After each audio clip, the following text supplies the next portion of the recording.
Bonjour, je me présente, Vincent, habitant de la commune d'Aulnay-sous-Bois dans le 93, et je vais vous parler du site internet Airbnb. Donc pour ceux qui connaissent ce site internet, c'est un site qui permet aux propriétaires de proposer à la location des chambres ou des logements entiers à très courte durée pour des gens de passage comme des touristes. Alors je ne vais pas parler en bien de ce site internet, comme vous pouvez le supposer avec les images de ma page de garde. Je vais essayer de dénoncer ce que ce site détruit. Ce site détruit nos logements. Car un logement Airbnb est égal à un logement en moins dans notre parc immobilier. On va le voir à travers cette présentation. Donc en sommaire de cette présentation, je vais montrer comment fonctionne Airbnb.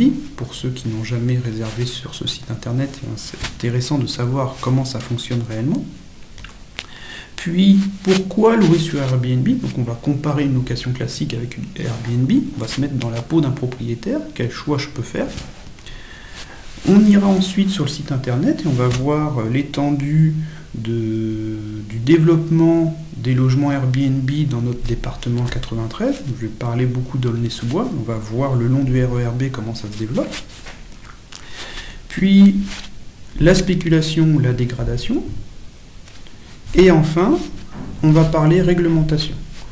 Quels sont les outils que nos administrations ont à leur disposition pour pouvoir lutter contre ce business en fait qui détruit notre parc de logement. Alors Airbnb en France, Airbnb est un site américain, créé en 2008 à Los Angeles, et qui est apparu en France seulement en 2012, donc il n'y a même pas 5 ans. Il a commencé son développement en France avec des premiers logements sur Paris. Donc en 2012, on avait à peu près seulement 4000 annonces, et on peut voir que son développement a été exponentiel, très très rapide, avec des chiffres de 2016 de 300 000 logements. Aujourd'hui, 2017, on est à peu près à 400 000 logements. Et sur cette carte, on peut voir le nombre de chambres d'hôtel par rapport au nombre de chambres proposées sur le site internet. Et dans certaines régions, on a déjà plus de chambres Airbnb proposées à la location que de chambres d'hôtel disponibles. Donc comment fonctionne Airbnb? Donc si on n'a jamais réservé sur site internet, donc le principe est simple. Vous êtes propriétaire, vous proposez à la location sur ce site internet un logement entier, un appartement par exemple, et quelqu'un dans le monde va aller sur le site internet et va trouver votre annonce. Donc là par exemple, la dame elle trouve une chambre, enfin, un petit appartement à 30 € la nuit, et elle souhaite réserver cet appartement pour une nuit. Elle va effectuer la réservation, mais elle va payer 35 €, parce que le site Airbnb va appliquer une commission de 5 € après la demande de réservation. Airbnb va empocher 5 €, mais comme Airbnb n'est pas français, n'est pas situé fiscalement en France, il va échapper avec des mécanismes de défiscalisation, enfin d'évasion fiscale aux impôts français. Et 30 €, enfin, le propriétaire il va recevoir une demande de réservation. Il va accepter cette demande de réservation, mais il ne reçoit pas 30 €. Il va payer lui également une commission d'à peu près 5 € qui est reversée au site internet Airbnb également, qui échappe également au fisc français, parce que ça va sur des paradis fiscaux. Au final, pour une chambre proposée à 30 €, le propriétaire, lui, il a gagné 25 € et Airbnb a, lui, gagné 10 € qui échappent totalement au fisc français. Donc, la commission perçue par Airbnb, c'est un pourcentage. C'est pas 5 € à chaque fois. Donc, pour un logement proposé à 60 €, Airbnb va récupérer 10 € à peu près du côté du locataire et 10 € du côté du propriétaire. Donc, par exemple, pour des chiffres de 2015, Airbnb a récolté 65 millions d'euros de chiffre d'affaires, mais n'a payé en France que 69 168 € d'impôts. D'accord. Alors en 2015, on avait 200 000 annonces Airbnb en France. En 2017, on est à peu près à 400 000. Voilà. Alors, Pourquoi y a-t-il du Airbnb en France, hein? Vous êtes propriétaire d'un logement, vous pouvez très bien le mettre en location classique et pas vous enquiquiner à accueillir des locataires pour louer une seule nuit ou une semaine. Louer de manière classique, c'est beaucoup plus simple. Je trouve un locataire, je signe un bail de 3 ans avec lui, il peut rester plusieurs années et j'ai pas à gérer une location. Pourquoi les gens vont sur Airbnb? On peut se poser la question. On va faire cet exercice, on va se mettre dans la peau d'un propriétaire. Je suis propriétaire d'un appartement, d'un F2, centre-gare d'Aulnay-sous-Bois. Qu'est-ce que je fais? Est-ce que je le mets en location classique ou est-ce que je le mets en Airbnb? On va faire cet exercice. En location classique, si je le mets en location, je dois payer 700 € par mois. Enfin, le locataire paye 700 € par mois. Si je le mets sur Airbnb, donc je regarde un peu sur le site internet et je vois que si je mets un F2 sur Airbnb, je peux le proposer à 50 € par nuit. Donc je fais un petit calcul, très simple, 50 € x 30 nuits, potentiellement je peux gagner 1500 € par mois avec ce même logement. Je multiplie par plus de 2 ma rentabilité. Mais derrière, il y a peut-être d'autres contraintes qui vont faire que vaut mieux quand même faire de la location classique que Airbnb. Donc on va continuer l'exercice. En location classique, je dois trouver un locataire et je dois signer un bail avec lui. Donc je suis engagé avec un locataire. Déjà, il faut le trouver. Donc il faut faire des visites de locataires, constituer des dossiers, leur demander leur feuille de paye, leur demander s'ils ont un CDD ou un CDI. Il faut avoir une certaine garantie parce que je vais m'engager avec un locataire sur le long terme. Sur Airbnb, je n'ai aucun engagement en fait, puisque c'est des gens qui viennent réserver sur Internet. Ils viennent pendant une nuit, 2 nuits, une semaine, et après je ne les reverrai plus. Donc en fait, à quoi bon passer des candidatures d'embauche presque, ça ne sert à rien. Donc en fait, j'ai pas d'engagement, j'ai pas ce souci d'engagement avec un locataire sur Airbnb. En location classique, j'ai quand même le risque d'impayé. J'ai trouvé un bon locataire, je pensais qu'il était bien, il avait un bon dossier, il avait un bon profil, mais j'ai toujours ce risque d'impayé. En location Airbnb, pas de risque d'impayé, puisque le locataire paye avant sur Internet. D'accord ? Autre contrainte côté location classique, j'ai l'encadrement des loyers qui arrive, qui va m'obliger à appliquer un certain tarif. J'ai des obligations de diagnostic énergétique, bilan thermique. Je dois déclarer mes revenus. Donc j'ai quand même un certain nombre de contraintes que je n'ai pas côté Airbnb. Quand je propose un logement sur Airbnb, je n'ai pas à donner un diagnostic énergétique de mon logement. On ne me le réclame même pas. J'ai pas d'encadrement de loyer. On va pas me dire, monsieur, vous louez trop cher. Et puis, la déclaration de revenus, je m'en fous, puisque tout se passe sur Internet. Je gère mes revenus sur Internet, donc c'est totalement invisible. On ne le voit pas. Après, en location classique, si je loue de manière classique, mon logement, lui, il est bloqué. Je l'ai loué, j'ai signé un bail de location avec un locataire. Je n'ai plus le droit de mettre les pieds dans le logement tant que le locataire est à l'intérieur. Donc si par exemple le locataire il s'en va le mois d'août, et j'aurais peut-être besoin de récupérer ce logement pour loger une personne de ma famille ou faire du Airbnb avec, je ne peux pas. Il est bloqué. Et en plus il est bloqué à un tarif de 700 € par mois. Alors que sur Airbnb, je peux faire ce que je veux de mon logement.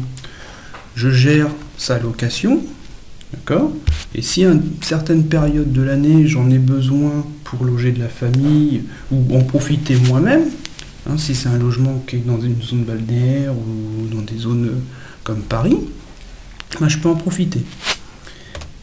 Et dernier avantage qu'il y a sur Airbnb, qui va augmenter ma rentabilité, c'est que je peux profiter d'événements locaux, comme un match de foot, un concert, les Jeux Olympiques.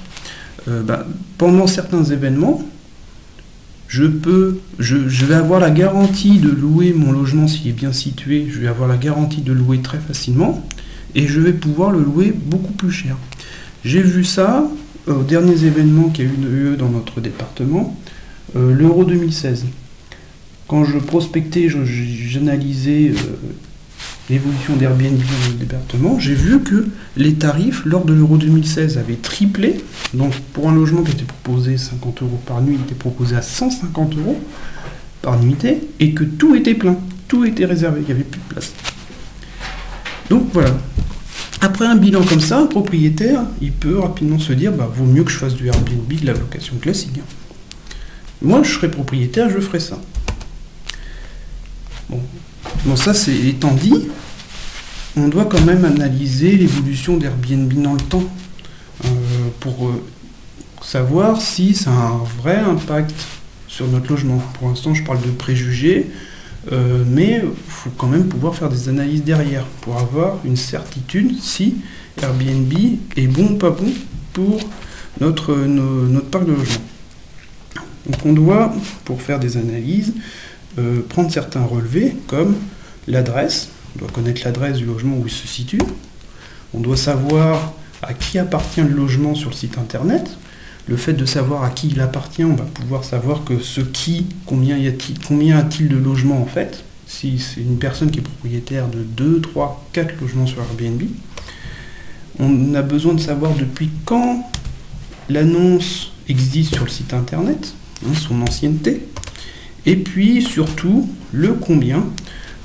On a besoin de savoir combien y a-t-il de logements dans notre commune, combien y a-t-il de nouveaux logements créés par mois dans notre commune, et combien de nuitées sont réservées par logement en moyenne, par mois. Donc on va essayer de faire cet exercice en allant sur le site internet. Je vais prendre l'exemple de Aulnay-sous-Bois, que je connais bien, et on va essayer de récupérer à travers ce site ces valeurs pour faire nos propres statistiques. Alors, première chose, donc là on est sur le site internet Airbnb, il y a une petite carte qui nous permet de se déplacer et de voir les annonces. Donc chaque petit drapeau correspond à une annonce. Un truc sur le site Airbnb, il ne vous affiche ici que les 18 premières annonces qu'il a réussi à trouver dans sa base de données. Donc là, à l'écran, j'ai peut-être plus d'annonces que réelles. Enfin, j'ai peut-être 200 annonces à l'écran, mais je vois que 18 drapeaux. Donc on le voit, quand je me déplace, il y a des drapeaux qui apparaissent et disparaissent, vous voyez. Donc là, il y avait une annonce ici, elle a disparu. Vous voyez, donc là, il y a des annonces, vous avez vu, elles ont disparu. Et d'autres qui sont apparus un peu plus haut. Donc là, pour essayer de compter le nombre d'annonces, c'est pas facile.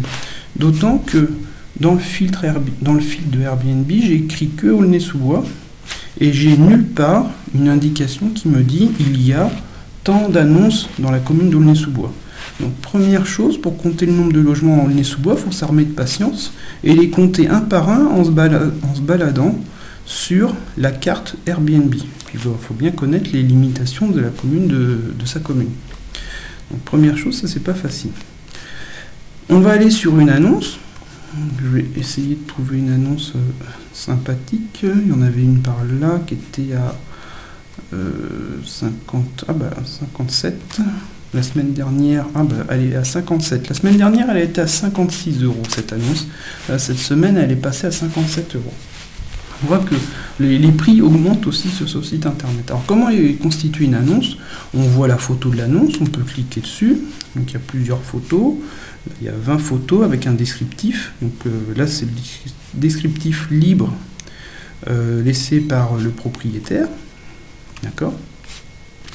Alors, petit truc, les propriétaires, parfois ici, ils mettent leur numéro de téléphone ou l'adresse exacte du logement. Ça peut être une indication qui peut nous aider pour avoir ces informations. Mais souvent, ils ne la mettent pas. Ensuite, donc là, on a la photo du propriétaire, il s'appelle Christophe. Alors, le profil d'un propriétaire sur Airbnb, c'est qu'un pseudonyme, et c'est pas forcément la vraie personne. Alors, on peut facilement créer plusieurs profils sur Airbnb, en étant en fait qu'une seule vraie personne derrière. Voilà, descriptif du logement, donc il loue un logement entier, pour 2 voyageurs, une chambre, un lit, etc. L'heure d'arrivée, heure de départ, il y a internet, il est équipé, etc. Donc il y a un descriptif. C'est un logement qui est plutôt bien constitué. Voilà. Ensuite, plus bas, qu'est-ce qu'on a? Donc on a le calendrier. On va essayer de voir ce qu'il y a dedans. Alors Airbnb n'applique que 2 codes couleurs dans un calendrier. Le code couleur des jours disponibles, où vous pouvez effectuer une réservation, et le code couleur des jours non disponibles. Vous ne pouvez pas faire de réservation.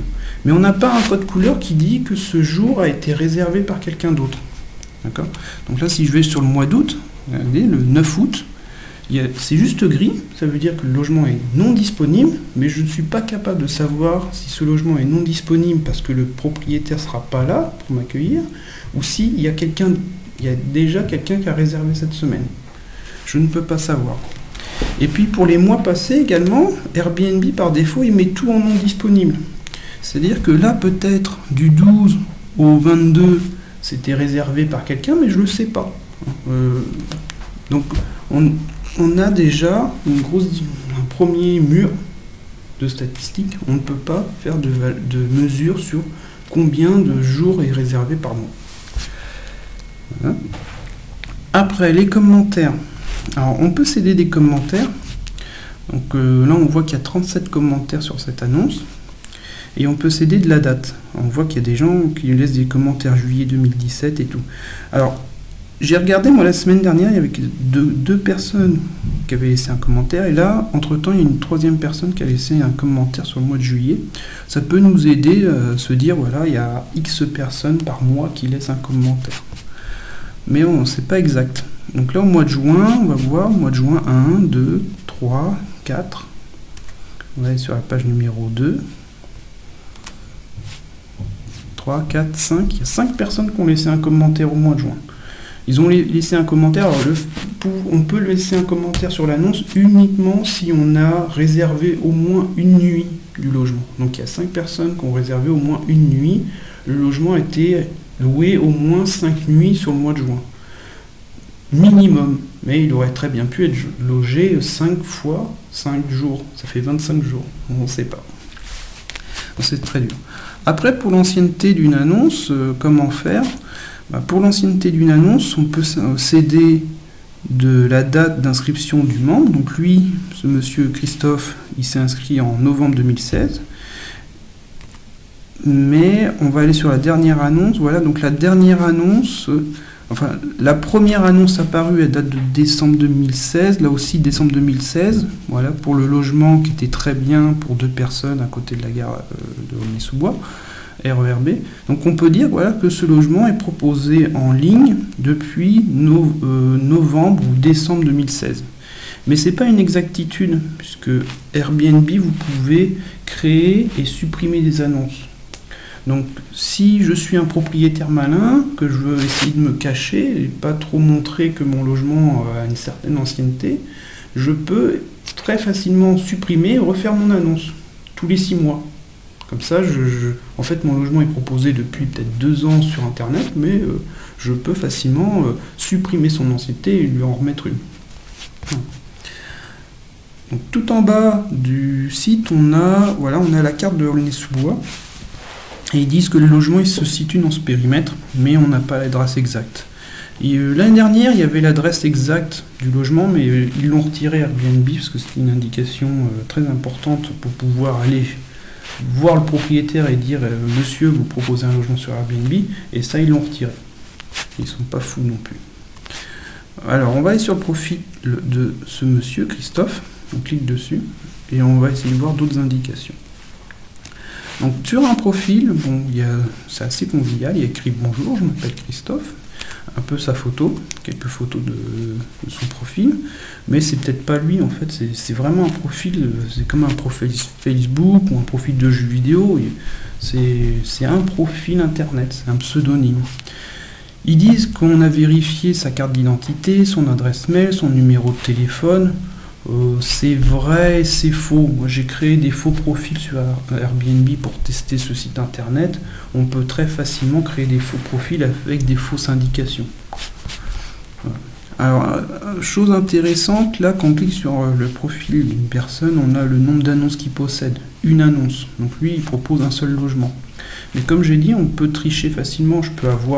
Je peux créer un profil par logement si je suis seul propriétaire de 5 logements. Je devrais avoir 5 annonces dans mon profil, mais pour ne pas montrer que je suis propriétaire de 5 logements, je peux créer 5 profils différents, qui d'ailleurs je peux supprimer tous les 6 mois et recréer à nouveau pour effacer les traces. Je peux tout imaginer. Voilà. Donc faire des statistiques fiables là-dessus, c'est pas facile. D'accord. Alors je vais retourner sur la map Airbnb, on va essayer de voir un autre exemple de logement. Pour montrer bien que ça a une forte évolution. Alors où est-ce qu'il est le logement? Voilà, alors voilà, ça c'est une propriétaire.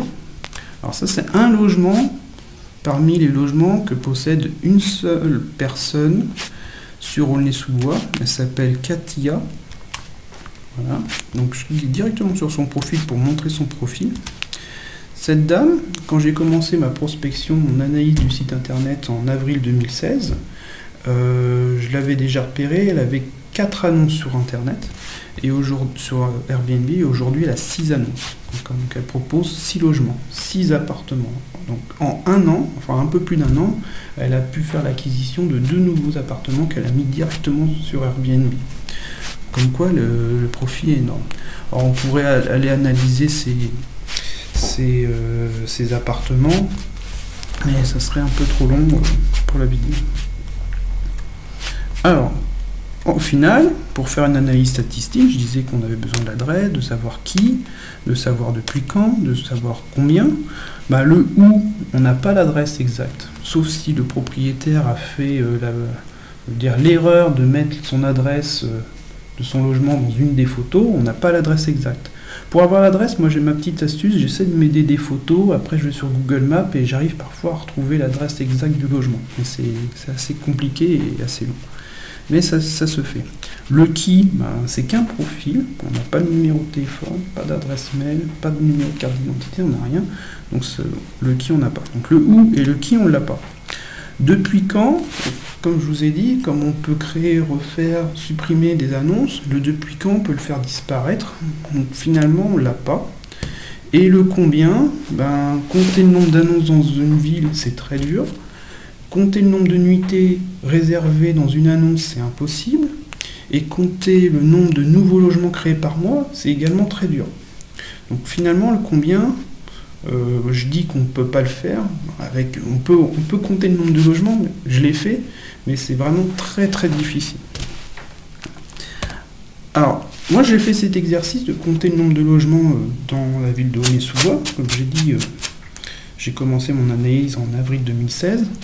Quand j'ai commencé mon analyse en avril 2016, je comptais 40 logements à Aulnay-sous-Bois. Donc je me suis amusé sur la carte à me déplacer et à compter à chaque fois, chaque drapeau c'est un logement. Donc je l'ai compté, je tenais un registre dans un tableau Excel bien précis et j'ai commencé mon analyse comme ça et tous les mois je recomptais. Et ça augmentait tous les mois. Donc avril 2016, je suis arrivé à 65 annonces, décembre 2016, 110 et avril 2017, 150. Aujourd'hui, j'ai arrêté de compter, parce que ça n'arrête pas d'évoluer. Plus il y a de nombre d'annonces, plus compter le nombre d'annonces, parce que je suis obligé de repartir à chaque fois à zéro, c'est de plus en plus long. Donc aujourd'hui, on est à peu près, je pense, à 170 annonces sur la commune d'Aulnay-sous-Bois. Donc à long terme, on pourrait très bien imaginer que si on continue à une évolution croissante de nombre d'annonces de Airbnb à Aulnay-sous-Bois, on pourrait arriver à 400 logements d'ici 2 ans. Alors, faut pas oublier, toujours, c'est un logement Airbnb, c'est un logement au moins qui disparaît. Donc là, en un an, j'ai à peu près 110 logements qui ont disparu du parc de logements à Aulnay-sous-Bois. Des appartements entiers qui logeaient des gens et qui ne logent plus personne aujourd'hui. Alors, c'est pas... J'ai pris l'exemple d'Aulnay-sous-Bois, mais on va aller sur le site internet, mais en fait, toutes les villes sont concernées. Et beaucoup les villes qui ont un point d'intérêt à aller faire du Airbnb, notamment les villes avec un accès rapide à Paris. Donc Aulnay-sous-Bois, hop, on est là. De Aulnay-sous-Bois à Paris, en RER, c'est 20 minutes. Donc plus on va aller sur Airbnb, et plus on se rapproche de Paris par le transport en commun, plus le nombre de logements est important. Alors, centre d'intérêt, c'est Paris, mais il y a aussi le Bourget, il y a le parc de Villepinte. Donc à côté du parc de Villepinte, il y a beaucoup de logements Airbnb. Dès qu'il y a un centre d'intérêt, il y a du logement Airbnb. Alors on va aller sur le site internet et se balader. Alors comme j'ai dit, faut se méfier, c'est que ici il affiche que les 18 premiers annonces qu'il a pu identifier sur sa base de données. Donc c'est assez trompeur en fait le fait d'afficher 18 drapeaux. Là par exemple sur la carte il y a beaucoup plus de drapeaux que ça, mais il faut aller zoomer et analyser assez finement. Donc le Blanc-Ménil, on voit qu'il y a du logement au Blanc-Ménil, voilà, il y en a quelques-uns. Hop, donc si je zoome, j'en vois d'autres apparaître, d'autres disparaître, vous voyez. Allez, on va aller rapidement, on va aller sur Drancy. Drancy, encore certaines quantités d'annonces. Alors c'est encore une fois, le fait d'afficher que 18 annonces à l'écran, ça laisse penser qu'il n'y a pas beaucoup d'annonces parfois dans un secteur, mais si on zoome bien et qu'on essaie de se remémorer ce qui était affiché, ce qui disparaît, ce qui se réaffiche, en fait ça fait beaucoup de logements. Donc le Drancy, le Bourget, voilà, donc il y en a beaucoup. Après la Courneuve,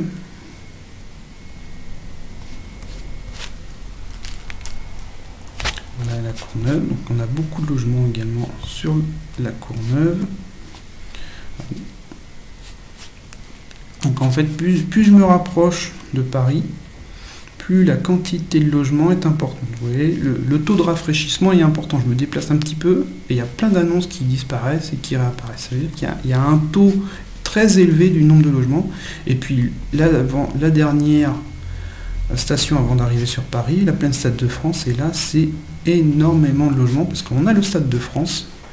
Il y a beaucoup de matchs de foot, donc il y a beaucoup de logements de proposés autour du Stade de France. Voilà. Donc imaginez, une annonce, c'est un logement Airbnb, c'est un logement qui a disparu de notre parc de logement. Donc là, on voit que on a quand même beaucoup de logements qui ont disparu de notre parc immobilier. Alors là, il y a toute une zone grise, c'est que c'est des entreprises. Dans les entreprises, on ne propose pas de Airbnb. Et puis... Donc on va descendre sur Paris, tout le long du RER. Là, voilà, je suis à Paris.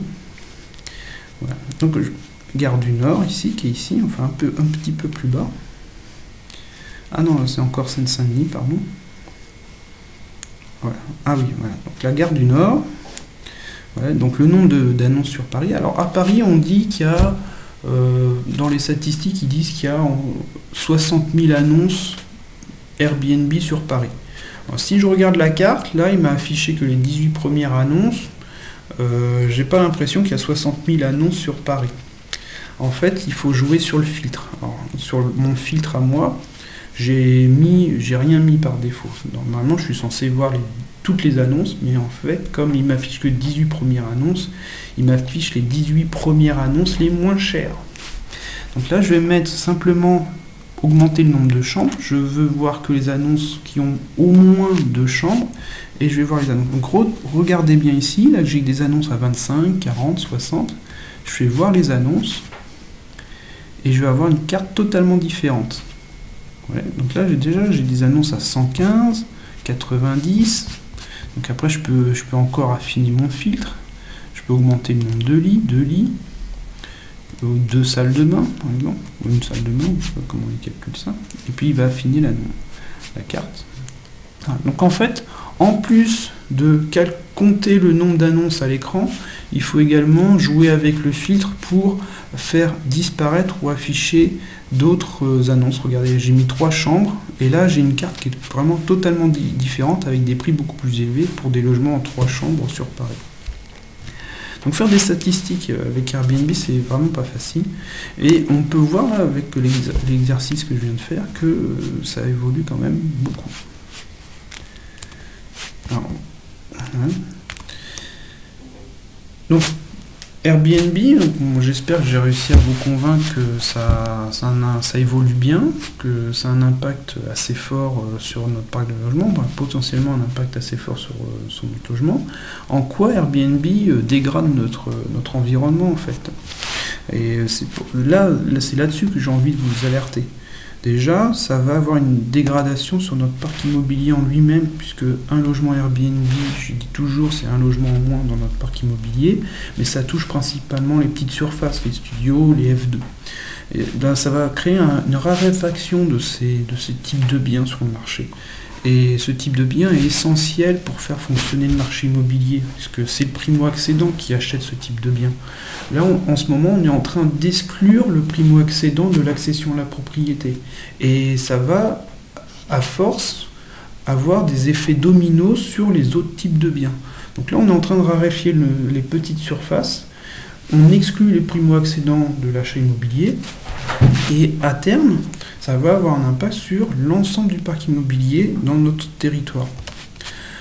Par différents phénomènes, l'augmentation des prix, premièrement des petites surfaces, et après les autres types de biens, et puis l'augmentation des loyers aussi. Si dans un quartier, on supprime 80% des logements de type studio F2, les 20% de type F2, studio F2 qui restent, vont voir leur loyer augmenter, puisque l'offre diminue, mais la demande est toujours aussi grande.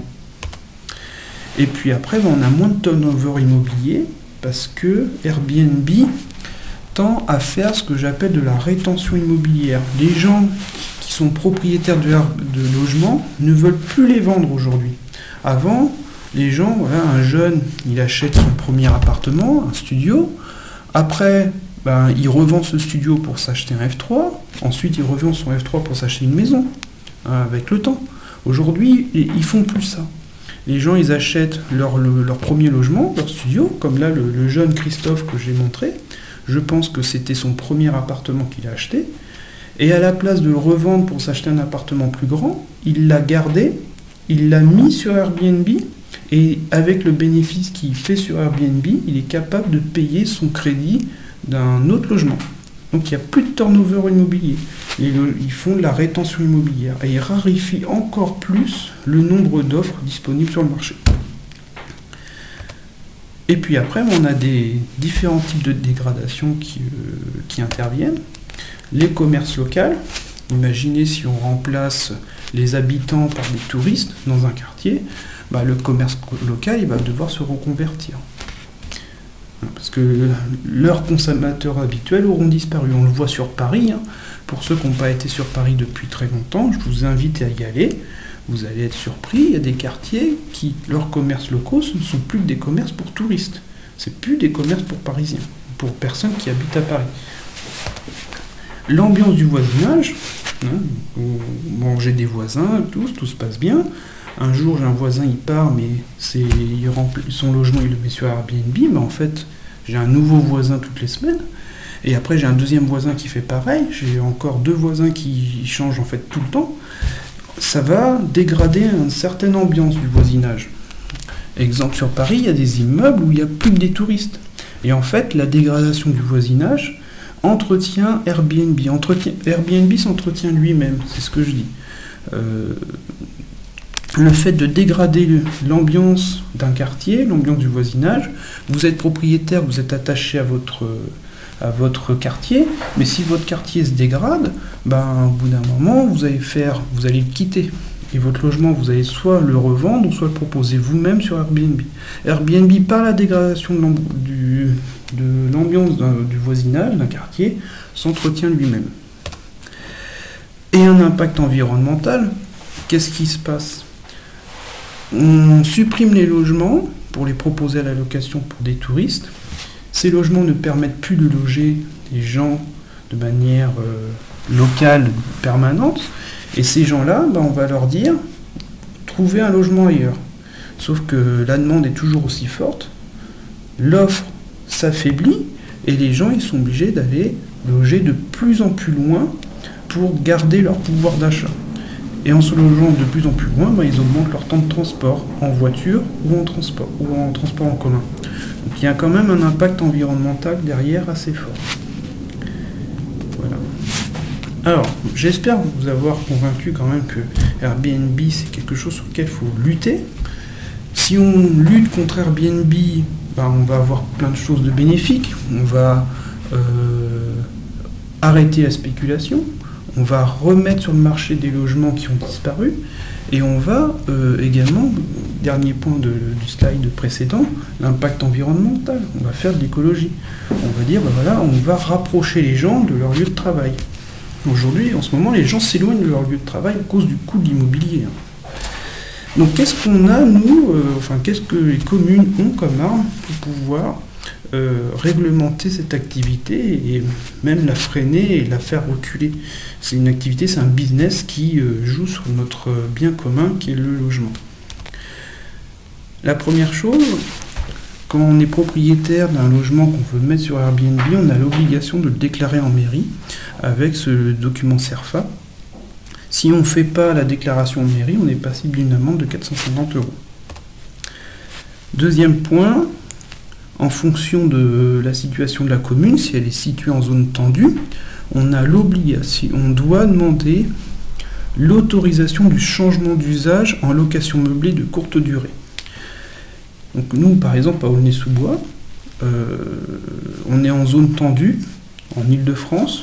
La mairie peut demander que les logements Airbnb, que le propriétaire du logement Airbnb ait l'autorisation d'avoir fait le changement d'usage en meublé touristique, en meublé de courte durée. Troisième point, ça c'est pour les logements situés en copropriété. Donc la plupart des logements Airbnb, les petits appartements sont en copropriété. Il faut demander l'accord de la copropriété et payer un forfait pour la transformation de ce logement en local commercial. Ça, c'est une obligation qui se fait à travers les assemblées générales dans les copropriétés. Et ça, ce point-là, il peut être très intéressant parce que transformer un logement en local commercial, ça coûte excessivement cher. Et ça pourrait dissuader et même faire renoncer beaucoup de gens à faire du Airbnb. Et puis, dernier élément, un décret qui est sorti en avril 2017, qui est assez récent, et qui est très intéressant car il va pouvoir appuyer les 3 premiers points. Et ce décret dit que les communes peuvent désormais contraindre les loueurs Airbnb à se déclarer en mairie. Donc, voilà. Donc, je pense, moi je suis pas avocat, je n'ai pas fait le droit, mais qu'avec ces éléments, les communes sont capables de faire de la lutte contre Airbnb et protéger nos logements. Voilà. Donc j'ai fini ma présentation, j'espère qu'elle vous a plu. J'espère surtout que j'ai réussi à vous convaincre qu'il faut faire quelque chose contre ce phénomène, car je le rappelle, un logement Airbnb, c'est un logement en moins pour loger quelqu'un. D'un point de vue statistique, moi, dans mon observation, j'estime sur le long du RER B entre Aulnay-sous-Bois et la Plaine de France, à peu près à 100 nouveaux logements Airbnb créés par mois. Et ce nombre est grandissant. Donc il faut vraiment, je pense, faire quelque chose et essayer d'agir, même en collaboration avec les communes, pour lutter contre ce phénomène. Donc, je vais faire d'autres vidéos, parce que j'ai beaucoup parlé d'Aulnay-sous-Bois, et il ne faudrait pas qu'elle soit victime de ma présentation. Donc, je vais faire d'autres vidéos pour montrer l'état d'Airbnb dans d'autres communes, le Blanc-Ménil, Drancy, etc. Merci beaucoup, et n'hésitez pas à laisser de commentaires sur la présentation. Au revoir.